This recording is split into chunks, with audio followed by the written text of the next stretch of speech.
الحمدللہ رب العالمین والصلاة والسلام علی سید الانبیاء والمرسلین اما بعد۔ ایک سائل نے شیخ ابن عثیمین سے سوال کیا ہے کہ اللہ تعالیٰ مومنوں سے کہتا ہے کہ مساجد میں قبروں کی تعمیر سے پرہیز کرنا چاہیے، جبکہ ہم دیکھتے ہیں کہ بعض مساجد اور مسلمانوں کے بعض مشاعر مقدسہ کی تعمیر قبروں پر ہوئی ہے، پھر ایسا کیوں ہے؟ شیخ نے جواب دیا ہے کہ سائل کے سوال سے یہ محسوس ہوتا ہے کہ اللہ تعالیٰ نے اس بات کا ذکر کہ مساجد میں قبروں کی تعمیر قرآن میں فرمایا ہے۔ ایسی بات نہیں، اللہ تعالیٰ نے اس بات کا ذکر قرآن میں نہیں فرمایا ہے، بلکہ نبی کریم صلی اللہ علیہ وسلم کی سنت میں یہ بات ہے۔ آپ صلی اللہ علیہ وسلم نے مساجد میں قبروں کی تعمیر کرنے والوں پر لعنت فرمائی ہے، تو یہ سنت میں یہ بات مذکور ہے، اور اس میں کوئی شک نہیں ہے کہ مساجد میں قبروں کی تعمیر کرنا یہ گناہ کبیرہ میں سے ہے۔ اور یہاں پر ایک قاعدہ اچھے طریقے سے سمجھ لیں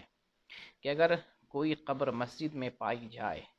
اور مسجد قبر پر تعمیر کی گئی ہو تو مسجد کو منہدم کر دی جائے گی، اور اگر قبر مسجد میں بنائی گئی ہو مسجد کی تعمیر کے بعد تو قبر کو مسجد سے نکالنا واجب اور ضروری ہے۔ تو قبر کی تعمیر اور مسجد کی تعمیر، ان دونوں میں سے جو پہلے ہوگا حکم اس کے لیے ہوگا۔ یعنی اگر پہلے مسجد ہے اور قبر بعد میں بنائی گئی ہے تو مسجد باقی رہے گی اور قبر کو وہاں سے نکالی جائے گی، ختم کر دی جائے گی۔ اور اگر پہلے قبر بنائی گئی ہے اور بعد میں اس پر مسجد بنائی گئی ہے تو مسجد کو منہدم کر دیا جائے گا۔ لیکن مسجدوں کی تعمیر قبروں پر کرنا جائز نہیں ہے، نہ ہی مسجد میں کسی میت کو دفن کرنا جائز ہے۔ لوگوں میں ایک شبہ پایا جاتا ہے کہ جب بات اسلام میں ایسی ہے کہ مساجد کو قبروں پر تعمیر نہیں کی جائے گی اور نہ ہی مسجدوں میں قبر بنائی جائے گی، پھر مسجد نبی صلی اللہ علیہ وسلم میں نبی کریم صلی اللہ علیہ وسلم کی قبر مبارک اور صاحبین حضرت ابوبکر صدیق رضی اللہ عنہ اور حضرت عمر فاروق رضی اللہ عنہ کی قبر کیسے پائی جاتی ہے اور کیسے بنائی گئی؟ اس سلسلے میں عرض یہ ہے کہ مسجد نبوی میں نبی کریم صلی اللہ علیہ وسلم کی قبر مبارک اور حضرت ابو بکر و عمر کی قبر نہیں بنائی گئی، بلکہ مستقل طور پر مسجد الگ بنائی گئی، اور جہاں پر نبی کریم صلی اللہ علیہ وسلم کی قبر مبارک اور صاحبین کی قبر ہے وہ حضرت عائشہ کا حجرہ مبارک ہے۔ نبی کریم صلی اللہ علیہ وسلم وہاں دفن کیے گئے جہاں پر آپ کی وفات ہوئی، اسی جگہ پہ دفن کیے گئے، اور وہ حضرت عائشہ رضی اللہ عنہا کا گھر مبارک تھا۔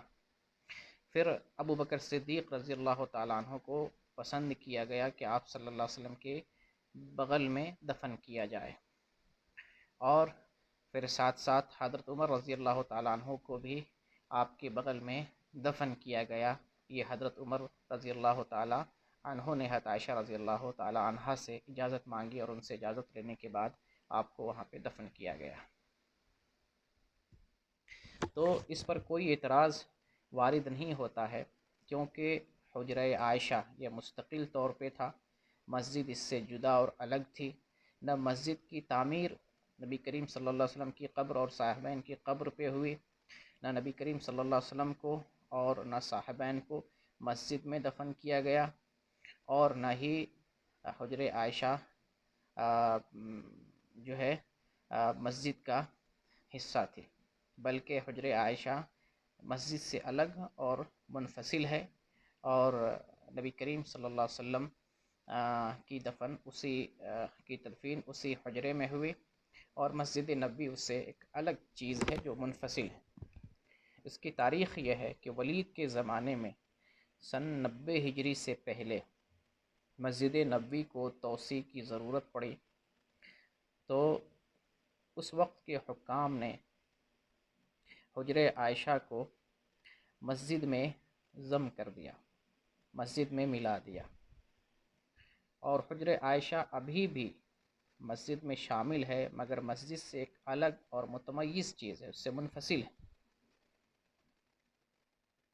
اس وقت لوگوں نے اس عمل کو ناپسند کیا اور اس بابت جو ہے تنازع بھی ہوا، اور اکثر و بیشتر اہل علم نے ذکر کیا ہے کہ اس وقت صحابہ کرام مدینے میں موجود نہیں تھے۔ صحابہ کرام جو بچ گئے تھے اس وقت فتوحات اسلامیہ میں مشغول اور مصروف تھے، تو حجر عائشہ کو جو مسجد میں داخل کیا گیا، مسجد نبوی میں، یہ اس وقت کے مسلمانوں کے اتفاق رائے سے نہیں کیا گیا، بلکہ ولاۃ امر نے، حکام نے اپنے فیصلے سے اس کام کو پائے تکمیل تک پہنچایا، اور اس میں یہ عمل سامنے آیا۔ رہ گیا کہ قبر نبوی یا حجر عائشہ، اس میں کوئی تبدیلی نہیں ہوئی، اور اس میں تبدیلی کی گنجائش بھی نہیں تھی، کیونکہ وہاں پر نبی صلی اللہ علیہ وسلم اور صاحبین مدفون ہیں، اس میں تبدیلی کرنے کی گنجائش نہیں ہے، یہ بہت مشکل امر تھا، لہذا اس حجرے کو اسی جگہ پہ باقی رکھا گیا اور مسجد میں اس کو شامل کر دیا گیا۔ لیکن حجر عائشہ مسجد سے الگ اور منفصل چیز ہے ابھی بھی الحمدللہ، نہ تو قبر نبی اور قبر صاحبین مسجد میں تعمیر کی گئی، اور نہ ہی مسجد نبوی قبر نبی اور صاحبین کی قبر پر تعمیر کی گئی، یہ دونوں الگ الگ اور منفصل چیز ہے۔ وآخر دعوانا الحمدللہ رب العالمین۔